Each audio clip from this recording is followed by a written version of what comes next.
Assalamualaikum warahmatullahi wabarakatuh. Halo semuanya, perkenalkan nama saya Jihan Syahla Aulia. Saya dari Universitas Islam Negeri Sultan Haji Muhammad Idris Samarinda dari Fakultas Usuluddin Adab dan Dakwah, Prodi Bimbingan dan Konseling Islam.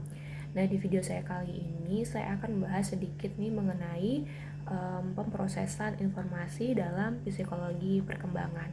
Langsung saja, ini dia videonya. Pemrosesan informasi dalam psikologi perkembangan ini adalah teori kognitif yang mempelajari bagaimana manusia memperoleh, menyimpan, dan menggunakan pengetahuan. Teori ini berfokus pada aliran informasi saat berpindah dari satu tahap ke tahap lainnya dalam pikiran. Teori pemrosesan informasi ini menggunakan pemrosesan komputer sebagai analogi untuk menjelaskan cara kerja pikiran manusia. Dalam teori ini, pikiran diibaratkan sebagai perangkat lunak, sedangkan otak diibaratkan sebagai perangkat keras.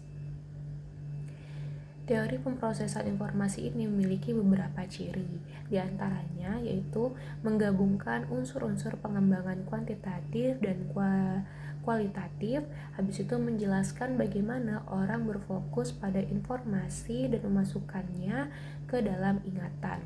Ada juga menggambarkan pemikiran sebagai lingkungan yang menyediakan masukan data dan kemudian diubah oleh indera. Teori pemrosesan informasi ini muncul pada tahun 1940-an dan 1950-an setelah Perang Dunia Kedua. Teori ini diajukan oleh George Miller dan psikologi Amerika lain. Nah, di sini ada yang namanya penyimpanan jangka pendek. Kapasitas penyimpanan jangka pendek telah dinilai dengan uji rentang memori. Rentang memori ini mengacu pada jumlah item yang disajikan dengan cepat dan tidak terkait yang dapat diingat seseorang dalam urutan yang tepat. Perbedaan usia dalam rentang memori sangat dapat diandalkan, bahkan perbedaan tersebut sangat dapat diandalkan sehingga rentang memori digunakan sebagai salah satu indikasi kecerdasan umum pada dua tes kecerdasan yang paling banyak digunakan untuk anak-anak. Ada juga yang namanya kecepatan pemrosesan. Kecepatan pemrosesan adalah kemampuan otak untuk menerima, memahami, dan menanggapi informasi dengan cepat dan akurat. Kemampuan ini merupakan proses otomatis yang penting untuk kelancaran akademis dan efisiensi berpikir. Selanjutnya ada pengembangan strategi.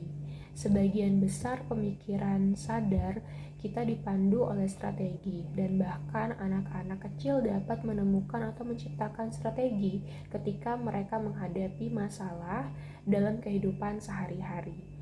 Pemahaman anak-anak tentang apa artinya berpikir berkaitan dengan perkembangan kognitif, yaitu kemampuan untuk berpikir, belajar, dan mengingat.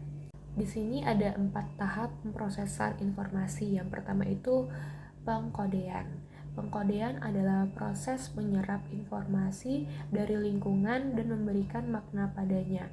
Proses ini melibatkan persepsi atau perhatian terhadap rangsangan sebelum rangsangan tersebut dapat disimpan dalam ingatan jangka pendek.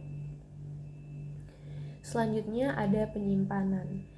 Penyimpanan ini terjadi ketika informasi disimpan sementara dalam memori jangka pendek saat diproses atau ditransfer ke memori jangka panjang untuk penyimpanan yang lebih permanen. Selanjutnya ada pengambilan. Pada tahap pengambilan ini berfokus pada pengaksesan informasi yang disimpan sebelumnya dari memori jangka pendek atau jangka panjang untuk memanfaatkannya untuk tugas saat ini.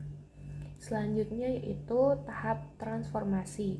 Pada tahap akhir melibatkan transformasi informasi ke dalam bentuk yang lebih berguna, seperti mengaturnya dengan cara yang berbeda atau menggunakan keterampilan penalaran dan pemecahan untuk menghasilkan solusi.